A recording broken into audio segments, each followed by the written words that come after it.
बारामतीमधील ओंकार आचार्य याच्या कुटुंबामध्ये चक्क 3 नाहीत तर 4 मृत्यूच्या घटना घडल्या आहेत. काल 2 नातींच्या मृत्यूमुळे आजोबांना देखील मोठा धक्का बसला आणि बातमी समजतात त्यांनी देखील आपले प्राण सोडले. बारामती शहरामध्ये आपल्या 2 मुलींना घरी घेऊन जात असताना डंपर खाली चिरडून आपल्या चिमुकल्यांसह वडिलांचा देखील मृत्यू झाला. अतिशय दुःखद आणि काळजाला गळी पाडणारी घटना बारामती शहरामध्ये घडली आहे. जवळपास सर्वच कुटुंबातील आणि बारामती शहरातील नागरिक या घटनेबाबत हळहळ व्यक्त करत आहेत.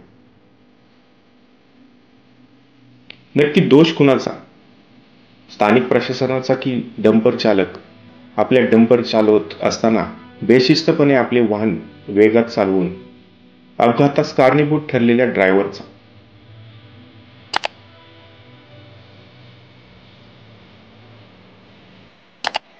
बारामतीतील प्रत्येक नागरिकांना या व्हिडिओच्या माध्यमातून आवाहन करतो, तसेच कळकळीची विनंती देखील करतो.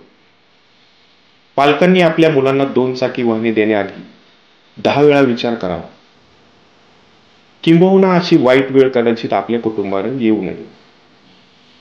कारण बारामतीतील सर्व खात्यातील प्रशासन केवळ खुर्चीवर बसून आपले काम पाहते. त्यामुळे आपली सुरक्षा आपणच करावी हे कालच्या घडलेल्या दुःखद घटनेतून सर्वांनी बोध घेणे गरजेचे आहे. आज सकाळी खंडोबानगर मधील सर्व ग्रामस्थांनी महात्मा फुले चौकामध्ये म्हणजेच खंडोबानगर येथे निषेध व्यक्त केला.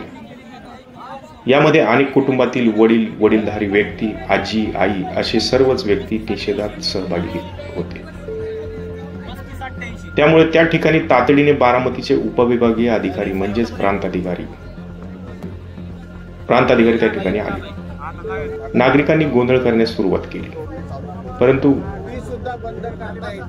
गोंधळच काय तर प्रशासनाला शिवीगाळ करत प्रशासनाच्या विरोधात घोषणाबाजी देखील रागाच्या भरात नागरिकांनी केली. मित्रांनो, हे सर्व प्रश्न सुटणार नाही. यासाठी कठोर आणि निर्णयात्मक निश्चयाचे पाऊल उचलणे गरजेचे आहे.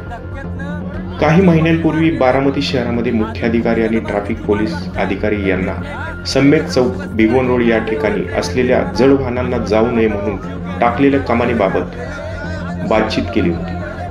परंतु अद्यापही ती कमान तशीच पडून आहे. ती चालू केलेली नाही. म्हणजे त्याच्यावर असलेले आडवे लोखंडी बांध टाकलेले नाही. पुढेच असलेल्या ब्रिज यावर जड वाहने जात असतात. अनेकदा या चौकात देखील मोठे अपघात झालेले आपल्याला माहिती आहे आणि ते पाहिले देखील आहेत. बारामतीतील प्रशासन अशा गोष्टींकडे वेळीच दखल देत नसल्यामुळे असे गंभीर आणि दुःखद घटना बारामतीतील नागरिकांना सहन कराव्या लागतात. प्रशासनामध्ये तक्रार करायला गेलं तर प्रत्येक जण आपल्या सोयीनुसार उत्तर देत असतं. हे बघा, हे माझ्या खात्यात नाहीत, ते माझ्या एरियात नाही, ते माझे काम नाही, अशा पद्धतीने काम टाळाटाळ करतात. परंतु राज्याचे उपमुख्यमंत्री अजितदादा पवार यांनी अधिकाऱ्यांना बारामतीतील नागरिक कशा पद्धतीने सुरक्षित राहतील या दृष्टिकोनातून आणलेले असते.